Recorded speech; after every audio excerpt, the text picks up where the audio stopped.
ಸರ್ವೇ ಸಾಮಾನ್ಯ ಈಗ ಬಂಗ್ಲೆಗುಡ್ಡ ಅನ್ನುವಂಥದ್ದು ಬುರುಡೆಗುಡ್ಡ ಅನ್ನೋ ಥರ ಆಗಿದೆ. ಯಾರಾದರೂ ನೇತ್ರಾವತಿ ಹೊಸದ್ಬಿಟ್ರೆ ಪವಿತ್ರ ಸಾವು ಅಂತ. ಚಿನ್ನಯ್ಯ ತಂದುಕೊಟ್ಟಿರೋ ಬುರುಡೆ ಷಡ್ಯಂತ್ರದ ಭಾಗ ಅಂತ ಚಿನ್ನಯ್ಯನ ಅರೆಸ್ಟ್ ಮಾಡಿದ್ರಲ್ಲ, ಆ ರೀತಿಯಲ್ಲಿ ಅಕ್ರಮಗಳಾಗಿದ್ದಾವೆ ಅನ್ನೋ ದಾರಿಯಲ್ಲಿ ತನಿಖೆ ನಡೆಯುತ್ತೆ. ಹೆಣಹೂತ ಪ್ರಕರಣ ಮತ್ತು ಹೆಣ ಸಾಗಿಸಿದ ಪ್ರಕರಣವಾಗಿ SIT ತನಿಖೆ ಮಾಡಬೇಕಾದ ಅನಿವಾರ್ಯ.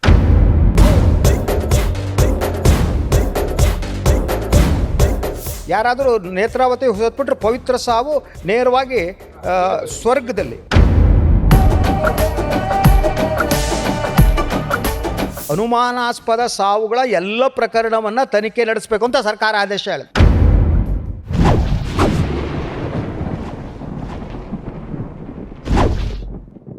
ಲೇಡೀಸ್ ಆ್ಯಂಡ್ ಜೆಂಟ್ಲ್ಮೆನ್, ಈ ಧರ್ಮಸ್ಥಳದಲ್ಲಿ ನಡೆದಿರುವಂಥ ಅಕ್ರಮ, ಅನ್ಯಾಯ, ಅತ್ಯಾಚಾರ, ಹತ್ಯಾಕಾಂಡ ಪ್ರಕರಣಗಳಿಗೆ ಸಂಬಂಧಿಸಿದಂತೆ ಒಂದು ಸ್ಫೋಟಕ ತಿರುವು ಸಿಕ್ಕಿದೆ. ಏನು ಈ ಚಿನ್ನಯ್ಯ ಅಲ್ಲಿ ಸ್ಥಳಗಳನ್ನು ಅಗ್ಗಿಸಿ ಅಲ್ಲಿ ಬಾಡಿಗಳು, ಅಸ್ಥಿಪಂಜರಗಳು ಅಂತ ಏನು ಸುದ್ದಿಯಾಗಿತ್ತು, ಆ ಅಸ್ಥಿಪಂಜರಗಳ ಪೈಕಿ ಅಥವಾ ಚಿನ್ನಯ್ಯ ತಂದುಕೊಟ್ಟಿರೋ ಬುರುಡೆ ಪೈಕಿ ಅದು ಯಾರ್ದು ಅನ್ನುವಂಥ ಕ್ಲೂ ಈಗ ದಾಖಲೆ ಸಮೇತ SITಗೆ ಸಿಕ್ಕಿದೆ ಅನ್ನೋದು ನಂಬಲರ್ಹ ಮೂಲಗಳ ಮಾಹಿತಿ. ಹಾಗಾದರೆ ಈ ಸ್ಫೋಟಕವಾದಂತಹ ಅಂಶವನ್ನು ಇಟ್ಕೊಂಡು SIT ಧರ್ಮಸ್ಥಳದಲ್ಲಿ ಅತ್ಯಾಚಾರ ಮಾಡಿದ್ದಾರೆ ಅಂತ ಯಾರ್ಯಾರನ್ನ ದೂಷಿಸ್ತಾ ಇದ್ದಾರಲ್ಲ, ಅವರ ವಿರುದ್ಧ ಏನಾದರೂ ತನಿಖೆಯನ್ನು ಮಾಡುತ್ತಾ? ಹಾಗಾದರೆ ಅಲ್ಲಿ ನಡೆದಿರುವಂತಹ UDR ರಿಜಿಸ್ಟರ್ ಆಗಿರುವಂತಹ ಅಸಹಜ ಸಾವಿನ ಪ್ರಕರಣಕ್ಕೆ ಸಂಬಂಧಿಸಿದಂತೆ ತನಿಖೆಯ ವ್ಯಾಪ್ತಿಯನ್ನು ಹಿಗ್ಗಿಸುತ್ತಾ? ಈ ವಿಚಾರವಾಗಿ ಧರ್ಮಸ್ಥಳದ ಕೇಸ್ ಬಗ್ಗೆ ತಮ್ಮ ಅಮೂಲಾಗ್ರ ಸಲಹೆ ಮತ್ತು ಸೂಚನೆಗಳು ಹಾಗೆ ಮಾಹಿತಿಗಳನ್ನು ಇಲ್ಲಿಯವರೆಗೂ ಕರ್ನಾಟಕದ ಜನತೆಗೆ ತಿಳಿಸಿರುವಂತಹ ಖ್ಯಾತ ಪತ್ರಕರ್ತರಾದಂಥ ಸನ್ಮಾನ್ಯ ಶ್ರೀ ಶಶಿಧರ್ ಭಟ್ ಅವರು ನಮ್ಮ ಜೊತೆಗಿದ್ದಾರೆ. ಬನ್ನಿ ಅವ್ರನ್ನ ಕಾರ್ಯಕ್ರಮಕ್ಕೆ ಸ್ವಾಗತಿಸೋಣ. ಸರ್ ನಮಸ್ತೆ. ನಮಸ್ತೆ. ನಮಸ್ತೆ ಸರ್. ನಮಸ್ತೆ. ಎಸ್ ಸರ್, ಈಗ ಧರ್ಮಸ್ಥಳದ ಕೇಸಿಗೆ ಒಂದು ಸ್ಫೋಟಕ ತಿರುವು ಸಿಕ್ಕಿದೆಯಲ್ಲ ಸರ್, ಎಸ್. ಇದು ಯಾವ ದಿಕ್ಕಿನತ್ತ ತನಿಖೆ ಇನ್ನು ವ್ಯಾಪಿಸುತ್ತೆ ಅಂತ? ಒಂದು ಬಹಳ ದಿನಗಳಿಂದ ತನಿಖೆ ನಿಂತು ಹೋಯ್ತಾ, SIT ಮುಚ್ಚಲಾಯ್ತಾ, ಇಂಥ ಪ್ರಶ್ನೆಗಳು ಕೇಳಿ ಬರ್ತಾ ಇದೆ. ಹೌದು, ಹಲವರು ನನಗೂ ಫೋನ್ ಮಾಡ್ತಾರೆ, ಪ್ರಾಯಶಃ ನಿಮಗೂ ಮಾಡ್ತಾ ಇರ್ಬೋದು. ಏನು ಸುದ್ದಿ ಇಲ್ಲ, ಧರ್ಮಸ್ಥಳ ಏನಾಯ್ತು. ನಾನು ಒಂದು ಕಡೆ ಪ್ರಕರಣ ಮೇಲೆ ಚಪಡೆ ಕಲ್ಲಿ ಎಳೆದು ಬಿಟ್ರು, ಮುಗ್ದೋಯ್ತು. ನಾವು ಸುಮ್ಮನೆ ಕಂಠ ಶೋಷಣೆ ಮಾಡ್ಕೊಂಡು ಕೂಗಾಡಿದ್ದೆ ಬಂತಲ್ಲಪ್ಪ, ದುಡ್ಡು, ಹಣ, ಅಧಿಕಾರ ಮುಚ್ಚಿಬಿಡ್ತು ಅಂತ. ಹೌದು. ಆದರೆ ನೀವು ಹೇಳಿದಾಗ ಈಗ ಒಂದು ಸ್ಫೋಟಕ ಮಾಹಿತಿ ಬರ್ತಾ ಇದೆ. ಅದು ಇಡೀ ಈ ಧರ್ಮಸ್ಥಳದ ಪ್ರಕರಣದ ತನಿಖೆ ಏನಿದೆ ಅದು ಮುಂದುವರಿತಾ ಇದೆ. ಅದು ಯಾವ ದಾರಿಯಲ್ಲಿ ಸಾಗಬೇಕೋ ಆ ದಾರಿಯಲ್ಲಿ ಸಾಗ್ತಾ ಇದೆ ಅನ್ನುವ ಮಾಹಿತಿ ಇದೆ. ಇದೊಂಥರ ಸಮಾಧಾನಕರವಾದ. ಈಗ ಏನೇ ಸ್ಫೋಟಕ ತಿರುವುಗಳು ಸಿಕ್ಕರೂ ಕೂಡ ಈಗ ಆಲ್ರೆಡಿ ಅಲ್ಲಿ ಸಾಕ್ಷ್ಯನಾಶ ಆಗಿದೆ. ಇವರು ಯಾರು ಸ್ಥಳೀಯ ಪೊಲೀಸರು ಅಲ್ಲಿ ವಿಫಲರಾಗಿದ್ದಾರೆ ಅವರವರ ಕೆಲಸದಲ್ಲಿ. ಸ್ಥಳೀಯ ತಾಲೂಕಾ ಆಸ್ಪತ್ರೆ ಕೂಡ ವಿಫಲವಾಗಿದೆ. ಎಲ್ಲ ಇವರ ಇದೆಲ್ಲ DNA ಇನ್ನೇನೋ ಎಕ್ಸೆಟ್ರಾ ಸಂಗ್ರಹಿಸ್ತಿಡುವಲ್ಲಿ. ಹಾಗೆಯೇ ಸ್ಥಳೀಯ ಸಂಸ್ಥೆ ಗ್ರಾಮ ಪಂಚಾಯತ್ ಕೂಡ ಅಲ್ಲಿಯ ದಾಖಲೆಗಳನ್ನೆಲ್ಲ ತಿದ್ದುಬಿಟ್ಟಿದೆ. ಈಗೇನೇ ಮಾಡಿದ್ರು ಇದು ಒಂಥರ ಈ ನೇತ್ರಾವತಿಯಲ್ಲಿ ಹುಣಸೆಹಣ್ಣು ತೊಳತ್ತರ ಆಗುತ್ತೇನೋ ಅಂತ. ಇಲ್ಲ, ಹಾಗಲ್ಲ. ನನಗೆ ಅನ್ನಿಸುವ ಹಾಗೆ ನೀವೇನು ಇನ್ವೆಸ್ಟಿಗೇಷನ್ ಇರುತ್ತೆ, ಕ್ರಿಮಿನಲ್ ಇನ್ವೆಸ್ಟಿಗೇಷನ್ ಏನಿದೆ ಅದು ಸರಿಯಾದ ದಾರಿಯಲ್ಲಿ ನಡೆದ್ರೆ ಯಾರು ಅಂತಹ ಪ್ರಕರಣದಲ್ಲಿ ಭಾಗಿಯಾಗಿದ್ದಾರೆ ಸಿಕ್ಕಾಕಡೆ ಹೋಗ್ತಾರೆ. ಯಾಕಂದರೆ any crime for that matter ಒಂದೊಂದು ಕ್ಲೂ ಬಿಟ್ಟು ಹೋಗಿರ್ತಾರೆ. ಕ್ಲೂ ಇಲ್ಲದೆ ಯಾವುದೇ ಕ್ರೈಮ್ ಮಾಡೋಕ್ಕೆ ಸಾಧ್ಯ ಇಲ್ಲ. ಸೊ ಇಲ್ಲಿ ಏನು ಅಂದರೆ ಇಡೀ SIT ರಚನೆಯಾದಾಗ ಸರ್ಕಾರ ಒಂದು ಆದೇಶವನ್ನು ಹೊರಡಿಸಿತ್ತು. ಆ ಆದೇಶದ ಪ್ರಕಾರ ತನಿಖೆ ನಡೆಯುತ್ತಿಲ್ಲ ಅನ್ನುವ ಅನುಮಾನ ಇತ್ತು. ಹೌದು. ಯಾಕೆಂದರೆ ಇದು ಹೆಣಹೂತ ಪ್ರಕರಣ ಮತ್ತು ಹೆಣ ಸಾಗಿಸಿದ ಪ್ರಕರಣ ಆಗಿದೆ. ಇದು ಕೇವಲ ಬುರುಡೆ ಪ್ರಕರಣ ಅಲ್ಲ. ಆದರೆ ಇದೊಂದು ಬುರುಡೆ ಪ್ರಕರಣ ಅನ್ನುವ ಹಾಗೆ ತನಿಖೆ ಪ್ರಾರಂಭ ಆಗಿತ್ತು. ಸೊ ಅಂದರೆ ಈಗ ಈ ಬುರುಡೆ ಪ್ರಕರಣ, ಬುರುಡೆ ಯಾರದು ಮತ್ತು ಬುರುಡೆ ಗುಡ್ಡ ಏನಿದೆ ಅಲ್ಲಿ ಸಿಕ್ಕಂತಹ ದೇಹದ ಮೂಳೆಗಳು, ತಲೆಬುರುಡೆಗಳೇನಿವೆ, ಈ ತನಿಖೆ ಒಂದು ತಾರ್ಕಿಕ ಅಂತ್ಯಕ್ಕೆ ಅಲ್ಲ. ಈಗ ಏನಾಗುತ್ತೆ, ಈ ವಸಂತಗಿಳಿ ಯಾರು ಮತ್ತು ಈ ಥರದವರೆಲ್ಲ ಇದ್ರಲ್ಲ ಸರ್, ಕೆಲವೊಬ್ರು ಈ ಸೌಜನ್ಯ ಕೇಸ್ನ ಪರವಾಗಿ ಯಾರು ಸೌಜನ್ಯಕ್ಕೆ ಒಂದು ನ್ಯಾಯ ಸಿಗ್ಬೇಕಂತ ಹೋರಾಟ ಮಾಡ್ತಾರೆ, ಅವ್ರ ವಿರುದ್ಧವಾಗಿ ಏನೇನು ಮಾಡ್ಕೊಂಡು ಅದೇ ಪವಿತ್ರ ಸಾವು ಅಂತ. ಯಾರಾದರೂ ನೇತ್ರಾವತಿ ಹೊಸದ್ಬಿಟ್ರೆ ಪವಿತ್ರ ಸಾವು ನೇರವಾಗಿ ಸ್ವರ್ಗದಲ್ಲಿ. ಏನಂದ್ರೆ ಅದೊಂದು ಸ್ಮಶಾನ ಪ್ರದೇಶ ಬಂಗ್ಲೆಗುಡ್ಡ ಅನ್ನೋಂಥದ್ದು. ಸ್ಮಶಾನದಲ್ಲಿ ಬುರುಡೆಗಳು ಸಿಗ್ತವೆ. ಅದನ್ನೇನಷ್ಟು ದೊಡ್ಡ ಇದನ್ನು ಮಾಡಬೇಕಾಗಿಲ್ಲ ಅನ್ನೋಂಥ ಮಾತುಗಳು ಬಂದಿತ್ತು. ಸರ್ವೇ ಸಾಮಾನ್ಯ ಈಗ ಬಂಗ್ಲೆಗುಡ್ಡ ಅನ್ನುವಂಥದ್ದು ಬುರುಡೆಗುಡ್ಡ ಅನ್ನೋ ಥರ ಆಗಿದೆ. ಆದರೆ ಸೂಕ್ಷ್ಮವಾದಂತಹ ಮತ್ತು ಬಹಳ ನಿಮಗೆ ನಿಷ್ಠುರವಾದಂಥ ಪ್ರಶ್ನೆ ಏನು ಅಂದರೆ ಭಟ್ರೆ, ಅಲ್ಲೇನೋ ಒಂದು ತಲೆಬುರುಡೆ ಸಿಗುತ್ತೆ, ಚಿನ್ನಯ್ಯ ತಂದು ಕೊಡ್ತಾನೆ. ಅದನ್ನ ಅವನಿಗೆ ಕೊಟ್ಟಿದ್ದು ಈ ಸೌಜನ್ಯನ ಮಾವ ವಿಠಲ್ ಗೌಡ. ವಿಠಲ್ ಗೌಡ ಅನ್ನೋಂಥದ್ದು ಏನು ಮಾತು ಬರುತ್ತೆ, ಆ ತಲೆ ಬುರುಡೆಗೆ ಸಂಬಂಧಿಸಿದಂತೆ ಈಗ ಒಂದು ಸ್ಪಷ್ಟನೆ ಸಿಕ್ಕಿದೆ, Yes. ಯಾರ್ದು ಬುರುಡೆ ಅಂತ ಗೊತ್ತಾಗಿದೆ. Yes. ಹಾಗಾದ್ರೆ ಚಿನ್ನಯ್ಯ ತಂದುಕೊಟ್ಟಿರೋ ಬುರುಡೆ ಅದು ಒಂದು ಷಡ್ಯಂತ್ರದ ಭಾಗ ಅಂತ ಚಿನ್ನಯ್ಯನ ಅರೆಸ್ಟ್ ಮಾಡಿದ್ರಲ್ಲ, ಹೌದು. ಅದೀಗ ಚಿನ್ನಯ್ಯ ಮಾಡಿರೋ ಷಡ್ಯಂತ್ರದ ಭಾಗ ಅಂತ ತನಿಖೆ ಮುಂದುವರಿಯುತ್ತೋ, ಅಥವಾ ಚಿನ್ನಯ್ಯ ತಂದುಕೊಟ್ಟಿರೋ ಬುರುಡೆಯಲ್ಲಿ ಸತ್ಯಾಸತ್ಯತೆ ಇದೆ, ಆ ರೀತಿಯಲ್ಲಿ ಅಕ್ರಮಗಳಾಗಿದ್ದಾವೆ ಅನ್ನೋ ದಾರಿಯಲ್ಲಿ ತನಿಖೆ ನಡೆಯುತ್ತೆ? ಬಹಳ ಮುಖ್ಯವಾದ ಪ್ರಶ್ನೆ ಇದು. ಒಂದು, ಮೊದಲು ಈ ಬುರುಡೆಯ ಮೂಲ ಪತ್ತೆ ಆದ ಮೇಲೆ ಇದನ್ನ ಹೆಣಹೂತ ಪ್ರಕರಣ ಮತ್ತು ಹೆಣ ಸಾಗಿಸಿದ ಪ್ರಕರಣವಾಗಿ SIT ತನಿಖೆ ಮಾಡಬೇಕಾದ ಅನಿವಾರ್ಯ. ಹೌದು. ಯಾಕೆಂದ್ರೆ ಸರ್ಕಾರ ಯಾವಾಗ SITಯನ್ನ ರಚನೆ ಮಾಡಿತು, SIT ರಚನೆ ಮಾಡಬೇಕಾದ್ರೆ ಸರ್ಕಾರ ಹೊರಡಿಸಿದ ಆದೇಶ ಏನಿದೆ, ಆ ಆದೇಶ ಬಹಳ ಸ್ಪಷ್ಟವಾಗಿ 80ರ ದಶಕದ ನಂತರ ಧರ್ಮಸ್ಥಳ ಎನ್ನುವ ಈ ಪ್ರದೇಶದಲ್ಲಿ ನಡೆದ ಅನುಮಾನಾಸ್ಪದ ಸಾವುಗಳ ಎಲ್ಲ ಪ್ರಕರಣವನ್ನ ತನಿಖೆ ನಡೆಸಬೇಕು ಅಂತ ಸರ್ಕಾರ ಆದೇಶ ಹೇಳುತ್ತೆ. ಮತ್ತು ಈ ಸರ್ಕಾರಿ ಆದೇಶ ಹೊರಡುವುದಕ್ಕೆ ಮೂಲ ಕಾರಣ ಮಹಿಳಾ ಆಯೋಗದ ಅಧ್ಯಕ್ಷ ನಾಗಲಕ್ಷ್ಮಿ ಚೌಧರಿ ಅವರು ಬರೆದ ಪತ್ರ. ಆ ಪತ್ರವನ್ನು ಕೂಡ ಸರ್ಕಾರಿ ಆದೇಶದಲ್ಲಿ ಉಲ್ಲೇಖಿಸಲಾಗಿದೆ.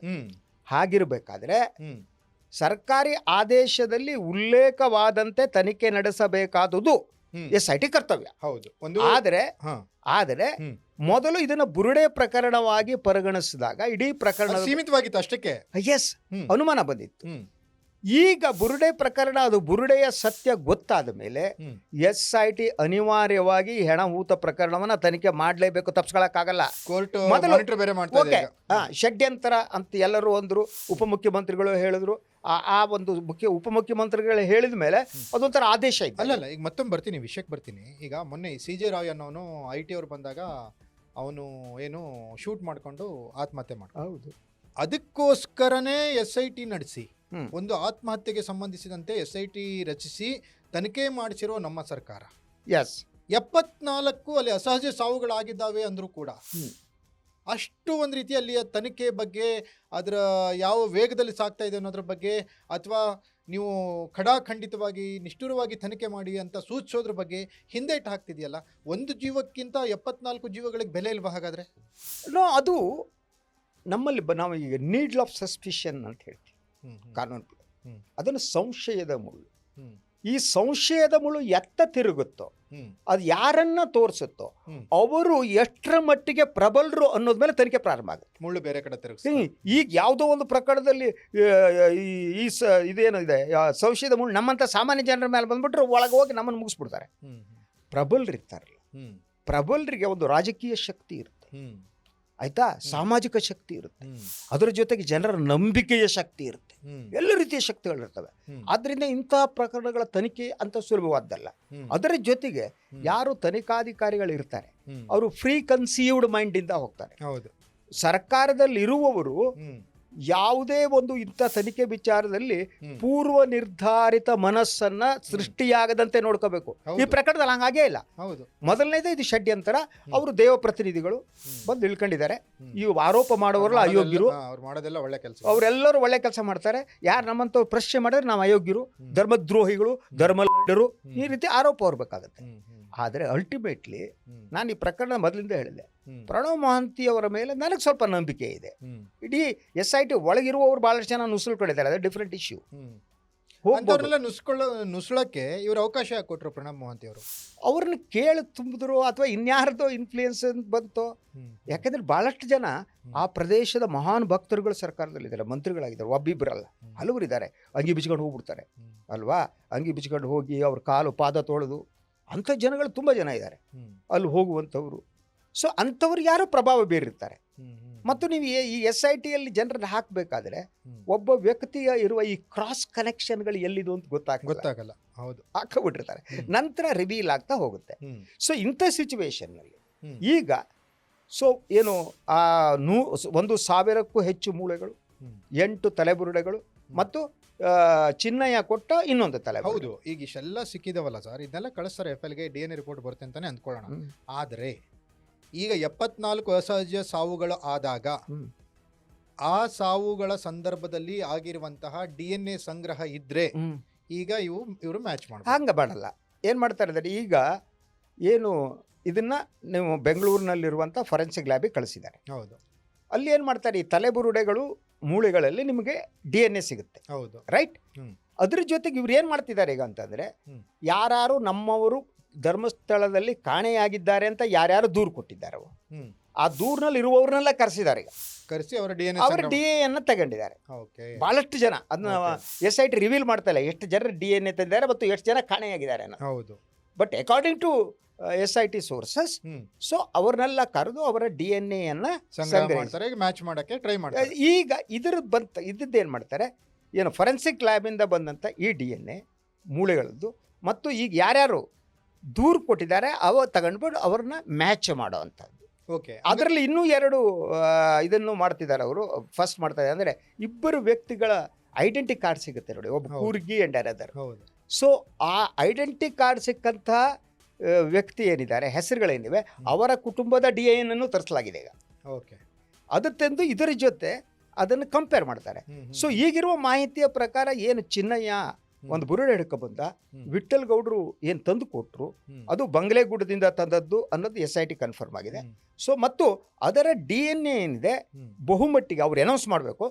ಸೊ ಅವರ ಮೂಲಗಳ ಪ್ರಕಾರ ಧರ್ಮಸ್ಥಳದಲ್ಲಿ ನಾಪತ್ತೆಯಾದಂತಹ ಒಬ್ಬ ಗಂಡಸನಿಗೆ ತಲೆಬುರುಡೆ. ಈಗ ಏನಂದ್ರೆ ಈಗ ಮೂಳೆಗಳು ಪುರುಷರದ ಮಹಿಳೆಯರ್ದ, ಅದಾದ್ಮೇಲೆ ಅದು ಕೊಲೆನ ಆತ್ಮಹತ್ಯೆ, ಮಹಿಳೆಯದ ಅಂದ್ರೆ ಆತ್ಮಹತ್ಯೆಗಿಂತ ಮೊದಲು ಅತ್ಯಾಚಾರ ಆಗಿ ಓಕೆ ಓಕೆ ಈ ತರದೆಲ್ಲ ಇನ್ ತನಿಖೆ ವ್ಯಾಪ್ತಿ ಹರಡುತ್ತೆ. ಹೀಗೆ ಹರಡೋದ್ರಿಂದ ಈ ಧರ್ಮಸ್ಥಳದ ಪ್ರಭಾವಿಗಳಿಗೆ ನಡುಕ ಶುರು ಆಗುತ್ತಾ? ಆಗ್ಬೇಕೀಗ. ಯಾಕಾಗತ್ತೆ ಅಂದ್ರೆ ಎಲ್ಲ ಮುಗಿದೋಯ್ತು ಅಂತ ಹೇಳ್ಬಿಟ್ಟು ಅವರು ಶಿವನ ಧ್ಯಾನನ ತೀರ್ಥಂಕರ ಧ್ಯಾನನ ಮಾಡ್ಕೊಂಡು ಕೂತ್ಬಿಟ್ಟಿದ್ರು ಅಲ್ವಾ. ಸೊ ಎಲ್ಲರೂ ಭಕ್ತರೆಲ್ಲ ವಿಜೃಂಭಣೆಯಿಂದ ಇದಾಗ್ತಾ ಇದ್ರು. ಬಟ್ ಈ ತನಿಖೆ ಈಗ ಮುಗುದಿಲ್ಲ ಅನ್ನೋದು ಮೊದಲನೇದು. ಅಂದ್ರೆ ಇದೆಲ್ಲ ನೋಡಿ ಈಗ ಶುರು ಆಗ್ತಾ ಇದೆ ಅನ್ನೋ ಟೈಪ್. ಇದಾದ ಮೇಲೆ ನೀವು ಇದು ಹೆಣ ಹೂತ ಪ್ರಕರಣ ಮತ್ತು ಹೆಣ ಸಾಗಾಣಿಕೆ ಮಾಡಲೇಬೇಕು. ಯಾಕೆಂದ್ರೆ ಎಲ್ಲಿ ಪೋಸ್ಟ್ ಮಾರ್ಟಮ್ ಅನ್ನ ಆಗಿರೋದಕ್ಕೆ ಇವನೇ ಸಾಕ್ಷಿ. ಅಲ್ಲಲ್ಲ, ಸರ್ಕಾರಿ ಆಸ್ಪತ್ರೆಯಲ್ಲಿ ಪೋಸ್ಟ್ ಮಾರ್ಟಮ್ ಮಾಡಬೇಕಾದ್ದನ್ನ ಮಂಗಳೂರಿನ KS ಹೆಗಡೆ ಆಸ್ಪತ್ರೆಗೆ ತಗೊಂಡೋಗಿ ಅಲ್ಲಿ 15 ದಿನಗಳ ಕಾಲ ಹೆಣ ಇಟ್ಟು ಅಲ್ಲಿ ಪೋಸ್ಟ್ ಮಾರ್ಟಮ್ ಮಾಡಲಾಗುತ್ತೆ. ಮತ್ತು ಆ ಪೋಸ್ಟ್ ಮಾರ್ಟಮ್ ಯಾವುದಾದ್ರು ಮಾಡ್ತಾರೆ ಅದಕ್ಕೆ ಕೊಡಬೇಕಾದ ದುಡ್ಡು ಗ್ರಾಮ ಪಂಚಾಯತ್ ಹೋಗ್ಬೇಕು. ಇಲ್ಲಿ ದುಡ್ಡೇ ಕೊಟ್ಟಿಲ್ಲ ಅವರು, ಅಥವಾ ಹೆಂಗೆ ದುಡ್ಡು ಹೋಯ್ತು, ಇನ್ಯಾರು ಕೊಟ್ರ ಬಿಸಿ, ಇನ್ನೆಲ್ಲೋ ತಟ್ಟೆಗೆ ಬಿದ್ದು ದುಡ್ಡು ಬರಲ್ಲ. ಆ ಥರ ತುಂಬ ವಿಚಾರಗಳಿದಾವೆ ಸರ್. ಏನಂದ್ರೆ ಒಂದು ಅಸಹಜ ಸಾವು ಅನ್ನೋದಾಗುತ್ತೆ.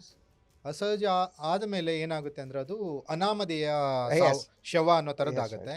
ಈಗ ಒಂದು ಗ್ರಾಮ ಪಂಚಾಯತ್ ವ್ಯಾಪ್ತಿಯಲ್ಲಿ ಈ ಥರದ ಒಂದು ಅನಾಮಧೇಯ ಶವ ಸಿಕ್ಕಾಗ ಅವರು ಪತ್ರಿಕೆಗಳಲ್ಲಿ ಮಾಧ್ಯಮಗಳಲ್ಲಿ ಹಾಕಬೇಕು, ಫೋಟೋ ಹಾಕ್ಬಿಟ್ಟು ಈ ಥರ ಶವ ಸಿಕ್ಕಿದೆ, ಈ ಶವದ ವಾರಸುದಾರಿದ್ದಲ್ಲಿ ಸಂಪರ್ಕಿಸಿ ಅಂತ ಹಾಕಬೇಕು. ಆ ಥರದ್ದು ಯಾವುದನ್ನು ಫಾಲೋ ಮಾಡಿಲ್ಲ. ಅದಾದಮೇಲೆ ಆ ಒಂದು ಶವವನ್ನು ಶಿಥಿಲಾಗಾರದಲ್ಲಿ 7 ದಿನಗಳ ಕಾಲ ಸಂರಕ್ಷಿಸಬೇಕು, ಯಾರಾದರೂ ಬರ್ತಾರಾ ಅಂತ ನೋಡಬೇಕು, ಅದನ್ನು ಮಾಡಿಲ್ಲ. ಅದಾದಮೇಲೆ ನೀವು ಹೇಳ್ದಂಗೆ ಯಾರೋ ಖಾಸಗಿಯವರು ಇದ್ರದ್ದು ಯಾವುದು ಪೋಸ್ಟ್ ಮಾರ್ಟಮ್ ಮಾಡುವಾಗಲೂ ಕೂಡ DNA ಕಡ್ಡಾಯವಾಗಿ ಸಂಗ್ರಹಿಸಬೇಕು, ಅದು ಸರ್ಕಾರಿ ಆಸ್ಪತ್ರೆ ಇರಬೇಕು, ಅದನ್ನು ಮಾಡಿಲ್ಲ. ಇಲ್ಲೇನಾಗ್ಬಿಡುತ್ತೆ, ಇಲ್ಲಿ ಗ್ರಾಮ ಪಂಚಾಯತ್ ಅವ್ರು ಕೆಲಸ ಮಾಡಿಲ್ಲ, ಪೊಲೀಸರು ಅವ್ರು ಕೆಲಸ ಮಾಡಿಲ್ಲ, ಆಸ್ಪತ್ರೆನೂ ಕೆಲಸ ಮಾಡಿಲ್ಲ. ಇವು 3 ಸರ್ಕಾರಿ ಭಾಗಗಳು, ಸರ್ಕಾರಿ ಸಂಸ್ಥೆಯ ಭಾಗಗಳು. ಬೇರೆ ಯಾರೋ ಹೇಳ್ದಂಗೆ ಅಲ್ಲಿ ಆಗ್ತಾ ಇದೆ ಅನ್ನೋದಕ್ಕೆ ಇವೆಲ್ಲ ನಮಗೆ ಸಂಶಯ. ಈಗ SIT ಮಾಡಬೇಕಾದ್ದೇನು ಅಂತ, ಈಗ ತಲೆಬುರುಡೆ ಯಾರದ್ದು ಅಂತ ಗೊತ್ತಾದ್ಮೇಲೆ, DNA ಪರೀಕ್ಷೆ ಆದ್ಮೇಲೆ ಒಂದು ಬುರುಡೆಯ ರಹಸ್ಯ ಹೊರಗೆ ಬಿತ್ತು. ಇದಾದ್ಮೇಲೆ ಸೆಕೆಂಡ್ ಥಿಂಗ್ ಅಂತಾರೆ, ಸರ್ಕಾರಿ ಆದೇಶದ ಪ್ರಕಾರ ಅಸಹಜ ಸಾವುಗಳ ತನಿಖೆ ನಡೆಸಬೇಕು.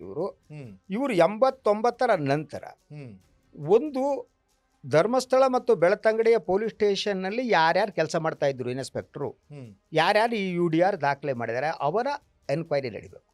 ಅದಾದ್ಮೇಲೆ ಪೋಸ್ಟ್ ಮಾರ್ಟಮ್ ಮಾಡಿದ 2 ಡಾಕ್ಟರ್ಗಳು, ಅವ್ರ ಬಗ್ಗೆ ಯಥಾ ಪ್ರಕಾರ needle of suspicion, they will have to enquire that. ಅದಾದ್ಮೇಲೆ KS ಹೆಗಡೆ ಆಸ್ಪತ್ರೆಯಲ್ಲಿ ಒಬ್ಬರ ಹೆಸರೇನು ಬಂದಿದೆ, ಒಬ್ಬ ಡಾಕ್ಟರ್ಸ್, ಇದು ಎಲ್ಲದರ ಮೂಲಧಾರ ಅವರನ್ನ ಎನ್ಕ್ವೈರಿ ಮಾಡಬೇಕಾಗತ್ತೆ. SIT ಮಾಡಲೇಬೇಕು, ಈಗ ತಪ್ಪಿಸ್ಕೊಂಡು ಹೋಗಕ್ಕಾಗಲ್ಲ. They will have to do it. Notice ಕೊಡಬೇಕು. ಹೌದು. ಯಾರೋ ಒಂದು ಯಾವ್ಯಾವ್ದೋ ಕೇಸ್ನಲ್ಲಿ ನಾವು ನೋಡಿದೀವಿ, ಯಾರೋ ಅವರಿಗೆ ದರ್ಶನ್ ಕೇಸಲ್ಲಿ ಯಾರೋ ಅವನಿಗೆ 10 ಲಕ್ಷ ಕೊಟ್ಟ ಅಂತ ಹೇಳಿದ ತಕ್ಷಣ ಅವ್ನಿಗೆ ನೋಟಿಸ್ ಕೊಟ್ಟು ಕರ್ಸ್ಬಿಟ್ಟು ಅವ್ರು ಸ್ಟೇಟ್ಮೆಂಟ್ ತಗೊಂಡ್ರು. ಈ ನೇರವಾಗಿ ಆರೋಪ ಬಂದ್ರೆ ಇವ್ರಿಗೆ ನೋಟಿಸ್ ಇಲ್ಲ, ಇವ್ರನ್ನ ಕರೆಸಿ ಎನ್ಕ್ವೈರಿ ಮಾಡ್ತಾ ಇಲ್ಲ, ಯಾಕೆ ಅನ್ನೋದ್ರ ಪ್ರಶ್ನೆಗಳು. ಹೌದು. ಅದ್ರ ಜೊತೆಗೆ ಇನ್ನೊಂದು SIT ರಿವೀಲ್ ಮಾಡದಿರೋದೇನು ಅಂತಂದ್ರೆ, ಚೆನ್ನಯ್ಯ ಮೊದಲ ನೀಡಿದಂಥ ಹೇಳಿಕೆಯಲ್ಲಿ ಒಂದು ಮಾತನ್ನು ಹೇಳಿದೆ, ನಂತರ ಬದಲಿಸಿ ಬೇರೆ. ಹ್ಮ್. ಬಟ್ 183 ಪ್ರಕಾರ ಹ್ಮ್. ಯಾವಾಗ ಒಬ್ಬ ವ್ಯಕ್ತಿ ನ್ಯಾಯಾಧೀಶರ ಮುಂದೆ ಒಂದು ಹೇಳಿಕೆಯನ್ನು ಕೊಡ್ತಾನೆ, ಅದ್ರ ಚೇಂಜ್ ಮಾಡಕ್ ಬರಲ್ಲ. ಹ್ಮ್. ಆದರೆ ಇವರು 2ನೇ ಬಾರಿ 183 ಪ್ರಕಾರ ಹೇಳಿಕೆ ತಗೊಂಡಿದ್ದು ಸಂಶಯಕ್ಕೆ ಕಾರಣ ಆಯಿತು. ಅದಾದ ಮೇಲೆ ಹ್ಮ್. ಮೊದಲ ಅವನ 183 ಹೇಳಿಕೆ ಪ್ರಕಾರ ಹ್ಮ್. ಆತ ಒಂದು ಮಾತನ್ನು ಹೇಳ್ತಾನೆ, ಹ್ಮ್. ಈ ಹೆಣವನ್ನು ತೆಗೆದುಕೊಂಡು ಹೋಗಿ ಇಂತಲ್ಲಿ ಹೂಗಿ ಮಾಡು ಅಂತ ಹೇಳಿ ಹ್ಮ್. ಧರ್ಮಸ್ಥಳದ ಸ್ವಾಗತ ಸಮಿತಿಯವರು ತನಗೆ ಆದೇಶ ಕೊಡ್ತಿದ್ರು ಅಂತ ಹೇಳಿ, ಹ್ಮ್. ಅಲ್ವಾ? ಹ್ಮ್. ಹೀಗಿರ್ಬೇಕಾದ್ರೆ ಹ್ಮ್. ಇನ್ವೆಸ್ಟಿಗೇಷನ್ ಮಾಡುವಾಗ ಹ್ಮ್. ಆ ಸ್ವಾಗತ ಸಮಿತಿಯಲ್ಲಿ ಯಾರಿದ್ರು ಅಟ್ಲೀಸ್ಟ್ ಅವ್ರು ಕೇಳಬೇಕಲ್ಲ, SIT is never revealed it. ಹೌದು, ಯಾರಿದ್ರು ಅಲ್ಲಿ? ದೂರಿನಲ್ಲಿ ಉಲ್ಲೇಖ ಆದ್ರೂ ಕೂಡ, ಹೇಳಿಕೆಯಲ್ಲಿ ಉಲ್ಲೇಖ ಆದ್ರೂ ಕೂಡ ಇವ್ರು ಕೈ ಕಟ್ಟಿ ಹಾಕಿದ್ ಹೆಂಗೆ? Yes yes yes. ಈಗ ಮತ್ತೊಂದು ಸರ್, ಈಗ ಪ್ರಮುಖವಾದಂಥ ಪ್ರಶ್ನೆ, ಈಗ ಕುಮಾರಿ ಸೌಜನ್ಯ ಅವರ ಒಂದು ಹತ್ಯೆಯ ನಂತರ ಇದು ವ್ಯಾಪಕ ಹೋರಾಟ. ಇದಾದ್ಮೇಲೆ ಅವ್ರ ಜೊತೆಗೆ 73 ಜನನು ಸೇರ್ಕತಾರೆ. ಯಾರು ಎಸ್ ಅಸಹಜ ಅವರು ಇದ್ರು, ಇದು ಪದ್ಮಲತಾ ಇರ್ತಾಳೆ ಹೌದು ಅಲ್ವಾ, ಈ ವಿಚಾರವಾಗಿ ಆನೆ ಮಾಹುತ ಇರ್ತಾನೆ, ಯಮುನಾ ಇರ್ತಾರೆ. ಈ ವಿಚಾರವಾಗಿ ಹ್ಮ್. ಈಗ ಇದೊಂದು ಏನೋ ಒಂದು ಲಾಜಿಕಲ್ ಎಂಡಿಗೆ ಹೋಗುತ್ತೆ ಬುರುಡೆ ಕೇಸ್ ಅನ್ನೋದು ಏನಾದ್ರು ನಿಮಗೆ ಈ ಬೆಳವಣಿಗೆ ನೋಡಿ ಅನಿಸ್ತಾ ಇದೆ? ನನಗನ್ಸೋಕ್ ಪ್ರಾರಂಭ ಆಗಿದೆ. ಹ್ಮ್. ನನಗನ್ಸೋಕ್ ಪ್ರಾರಂಭ ಏನಾಗಿದೆ ಅಂತ ಅಂದ್ರೆ, ಹ್ಮ್. ಒಂದು 2-3 ಕಾರಣಗಳನ್ನ ಹೇಳ್ಬೋದು. ಹ್ಮ್. SITಯನ್ನ ರದ್ದುಪಡಿಸ್ತಾರೆ ಅನ್ನುವ ಹೇಳಿಕೆ 3-4 ತಿಂಗಳಿಂದ ಕೇಳ್ತಾನೆ ಇದೆ, ಹ್ಮ್. ಆದರೆ ರದ್ದಾಗಲಿಲ್ಲ. ಆಗ್ಲಿಲ್ಲ. ಅದಾದ ಮೇಲೆ ಹೋರಾಟಗಾರ್ತಿಯರು, ಮಹಿಳಾ ಹೋರಾಟಗಾರ್ತಿಯರು ಹೋಗಿ ಮುಖ್ಯಮಂತ್ರಿಗಳನ್ನ ನೋಡ್ತಾರೆ. ಆದರೆ ಮುಖ್ಯಮಂತ್ರಿಗಳ ರಿಯಾಕ್ಷನ್ ನೋಡಿದಾಗ ಒಂಥರ ಆತಂಕ ಶುರುವಾಗಿರುತ್ತೆ. ಹ್ಮ್. ಖಾಸಗಿ ಏನು ಸಿಕ್ಕಿಲ್ವಲ್ಲಪ್ಪ ಅಲ್ಲಿ, ಏನಕ್ಕೆ ಅಂತ ಹೇಳಿ ಹೇಳ್ತಾರೆ. ಅಲ್ಲೇನೋ ಬುರುಡೆ ಸಿಕ್ಕಿಲ್ವ ಅಂತ ಏನೋ ಹೇಳಿದ್ರು ಅಂತ. ಆ ಟೈಮ್ನಲ್ಲಿ ಮತ್ತೆ ಒತ್ತಡ ಹಾಕುವಂಥ ಇದು ಪ್ರಾರಂಭ ಆಯಿತು. ಮೋಸ್ಟ್ಲಿ ಮುಖ್ಯಮಂತ್ರಿಗೆ ಯಾರೋ ಕನ್ವಿನ್ಸ್ ಮಾಡಿರಬಹುದು, ಐ ಡೋಂಟ್. ಅಲ್ಲ, ಗೃಹ ಮಂತ್ರಿಗಳು ಕೂಡ ಸದನದಲ್ಲಿ ತುಂಬಾ ಗಂಭೀರವಾದಂತ ಉತ್ತರಗಳನ್ನು ನೀಡಿದ್ರು, ನೀವು ಗಮನಿಸಿರ್ಬೋದು. ಹೌದಾ? ನಮ್ಗೆ ಗೊತ್ತಾಗಬೇಕು ಬುರುಡೆ ಎಷ್ಟು ವರ್ಷದಿಂದ ಮಣ್ಣಲ್ಲಿರುತ್ತೆ, ಎಸ್ ಯಾವ ಮಣ್ಣಲ್ಲಿ ಬುರುಡೆ ಇದ್ರೆ ಎಷ್ಟು ವರ್ಷಕ್ಕೆ ಅದು ಕೊಳತು ಹೋಗುತ್ತೆ. ಎಸ್ ಓಕೆ, ಆ ಕೊಳತು ಹೋದ್ರೆ ಮಣ್ಣನ್ನ ನಾವು FSL ಕಳಿಸಿದ್ರೆ ಅದ್ರಲ್ಲಿ ಸಿಗುತ್ತಾ ಇಲ್ವಾ? ಹೌದು, ಕರೆಕ್ಟ್. ಅಂತ ಸಮಯದಲ್ಲಿ ಆ ಬುರುಡೆಯ ಸತ್ಯಾಸತ್ಯತೆ ತಿಳಿಲಿಕ್ಕೆ ಸಾಧ್ಯನಾ? ಇದೆಲ್ಲದ್ರ ಬಗ್ಗೆನೂ ನಮ್ಗೆ ಟೈಮ್ ಬೇಕಾಗುತ್ತೆ. ನೀವು ವಿಪಕ್ಷಿಗಳು ಹೇಳ್ತೀರಿ ಅಂದ ತಕ್ಷಣ ಷಡ್ಯಂತ್ರ ಅಂತ ಹೇಳಕ್ಕಾಗಲ್ಲ ಅದಕ್ಕೆ ಅಂತ ಹೇಳಿದ್ರು. ಅಂದ್ರೆ ಡಾಕ್ಟರ್ ಪರಮೇಶ್ವರ್ ಇಲ್ಲಿ ಒಂದು ಸ್ಟಿಕ್ ಆನ್ ಆಗಿದ್ದಾರೆ ಸರ್ಕಾರದ ಒಂದು ಡಿಸಿಷನ್ಗೆ ಅಂತ ಅನ್ಕೋಬಹುದು ಸರ್? ಅದು ಹೊಂದ್ಕೋಬಹುದು. ಎರಡನೇ ನನಗನ್ಸೋದು, ಈ ಎಲ್ಲ ಒತ್ತಡದ ನಡುವೆ ಪ್ರಣವ್ ಮಹಾಂತಿಯವರು ತಮ್ಮ ಕರಿಯರ್ನಲ್ಲಿ ಒಂದು ಕಪ್ಪು ಚುಕ್ಕೆ ಬರದಂತೆ ನೋಡಿಕೊಳ್ಳಬೇಕು ಅನ್ನೋ ಮನಸ್ಥಿತಿ ಅವ್ರಿಗೆ ಇರ್ಬೋದು ಅನ್ಸುತ್ತೆ. ಯಾಕಂದ್ರೆ ಇನ್ಯಾರೋ ಈ ಒತ್ತಡದ ಇಷ್ಟೊತ್ತಿಗೆ ರಿಪೋರ್ಟ್ ಕೊಟ್ಬಿಟ್ಟು ಸರ್ ಒಬ್ಬ IPS ಆಫೀಸರ್ ಸರ್ ಈ ಲೆವೆಲ್ಗೆ ಒಂದು ಪ್ರಕರಣದ ಬಗ್ಗೆ ಕನ್ವಿನ್ಸ್ ಆಗಿದ್ದಾರೆ ಅಂದ್ರೆ something is there. Something is there. ಆದ್ರಿಂದ ಈಗ ಮತ್ತೆ ಒಂದು ರೀತಿಯಲ್ಲಿ ಇದು ಎಚ್ಚರಿಕೆಯ ಗಂಟೆ ಆರೋಪಿತರಿಗೆ. ಎಲ್ಲ ಮುಗ್ದೇ ಹೋಯ್ತು ಅಂತ ಸುಖ ಸಂತೋಷದಲ್ಲಿ ಕಾಬಂದರು ಅನ್ನಿ, ಗಣಿಗಳನ್ನಿ, ಮುಂಡಾಸದಾರಿಗಳು ಅನ್ನಿ, ಆಯಿತಾ, ಭಕ್ತರ ಮಹಾನ್ ಇವರು ಅನ್ನಿ, what ever it may be, ಏನು ಈ ಸಮಾಧಾನಗಳಿತ್ತು ದೊಡ್ಡವರಿಂದ ಎಲ್ಲರಿಗೆ, ಆ ಸಮಾಧಾನ ಉಳಿಯುವ ಲಕ್ಷಣ ಕಾಣ್ತಾ ಇಲ್ಲ. ಏನು ಎನ್ಕ್ವೈರಿ ನೆಮ್ಮದಿಗೆ ಭಂಗ. ಆದ್ದರಿಂದ ಈ ಎನ್ಕ್ವೈರಿ ಮುಂದುವರಿತಾ ಇರೋದು ಈ ಸೌಜನ್ಯ ಹೋರಾಟಗಾರ್ತಿಯರಿಗೆ ಭಾಳಷ್ಟು ಜನರಿಗೆ ಸಮಾಧಾನ, ಸಂತೋಷ ಆಗಿದೆ, ಸತ್ಯ ಹೊರಗೆ ಬರುತ್ತೆ ಅನ್ನುವ ಸಮಾಧಾನವನ್ನು ಅವರು ವ್ಯಕ್ತಪಡಿಸಿದ್ದಾರೆ. Thank you sir. ಎಲ್ಲೋ ಮುಗದೇ ಹೋಯ್ತೇನೋ, ಮತ್ತೆ ಕುಮಾರಿ ಸೌಜನ್ಯ ಸಾವಿಗೆ ನ್ಯಾಯನೇ ಸಿಗಲಿಲ್ಲ, ಅವಳ ಆತ್ಮಕ್ಕೆ ಶಾಂತಿ ಸಿಗುತ್ತಾ ಅಂತ ಏನು ಚರ್ಚೆಗಳು ಶುರುವಾಗಂಥ ಸಂದರ್ಭದಲ್ಲಿ SITಯ ಒಂದು ಸ್ಫೋಟಕ ಸತ್ಯವನ್ನು ಇವತ್ತು ಎತ್ಕೊಂಡ್ಬಂದಿದ್ರಿ. ಶಶಿಧರ್ ಭಟ್ ಸರ್, ನಿಮಗೆ thank you very much. Thank you sir. ಇದಾಗಿತ್ತು ವೀಕ್ಷಕರೇ, ಧರ್ಮಸ್ಥಳದ ಪ್ರಕರಣಗಳ ಬಗ್ಗೆ ಸತ್ಯಾಸತ್ಯತೆಗೆ ಹತ್ತಿರವಾದಂಥ ವರದಿಗಳನ್ನು ಫೋಕಸ್ TV ಮೊದಲಿಂದನೂ ಕೊಡ್ತಾನೆ ಬಂದಿದೆ. ಅದಕ್ಕೆ ಇವತ್ತು ಸೇರ್ಪಡೆ ಅನ್ನೋ ಥರ ಶಶಿಧರ್ ಭಟ್ರು ಎತ್ಕೊಂಡು ಬಂದಿರುವಂಥ ಸ್ಫೋಟಕ ಸತ್ಯವನ್ನು ನಿಮ್ಮೆದುರಿಗಿಟ್ಟಿದ್ದೀವಿ. ಇದಾಗಿತ್ತು ವಿಶೇಷ ಪಾಡ್ಕಾಸ್ಟ್. ನೆಲ ಜಲ ಭಾಷೆಗಾಗಿ ನೋಡ್ತಾ ಇರಿ ಫೋಕಸ್ TV.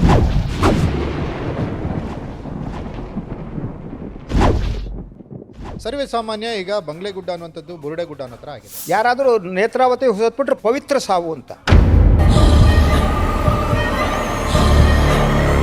ಚಿನ್ನಯ್ಯ ತಂದುಕೊಟ್ಟಿರೋ ಬುರುಡೆ ಷಡ್ಯಂತ್ರದ ಭಾಗ ಅಂತ ಚಿನ್ನಯ್ಯನ ಅರೆಸ್ಟ್ ಮಾಡಿದ್ರಲ್ಲ, ಆ ರೀತಿಯಲ್ಲಿ ಅಕ್ರಮಗಳಾಗಿದ್ದಾವೆ ಅನ್ನೋ ದಾರಿಯಲ್ಲಿ ತನಿಖೆ ನಡೆಯುತ್ತೆ.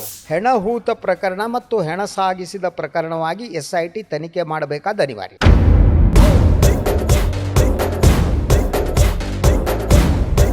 ಯಾರಾದರೂ ನೇತ್ರಾವತಿ ಹೊಸತ್ಬಿಟ್ರೆ ಪವಿತ್ರ ಸಾವು ನೇರವಾಗಿ ಸ್ವರ್ಗದಲ್ಲಿ. ಅನುಮಾನಾಸ್ಪದ ಸಾವುಗಳ ಎಲ್ಲ ಪ್ರಕರಣವನ್ನು ತನಿಖೆ ನಡೆಸಬೇಕು ಅಂತ ಸರ್ಕಾರ ಆದೇಶ ಹೇಳುತ್ತೆ.